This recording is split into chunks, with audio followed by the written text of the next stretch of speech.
আসসালামু আলাইকুম। রাতের বেলা কলম্বো সিটি শহর অনেক সুন্দর।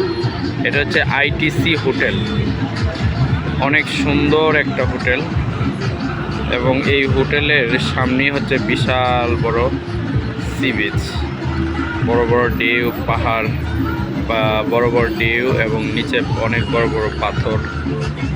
আপনাদেরকে একটু দেখাতে চাচ্ছি। এটা হচ্ছে উপরের অংশটা নিচেই ছিল, নিচেই হচ্ছে বড় বড় ঢেউ। নিচটা দেখাতে পাচ্ছি না, উপরে দাঁড়িয়ে আছি। এই সি বিচ আর এটা হচ্ছে সেই বিশাল বড়, মানে বিশাল বড় কলম্বোর আইটিসি হোটেল।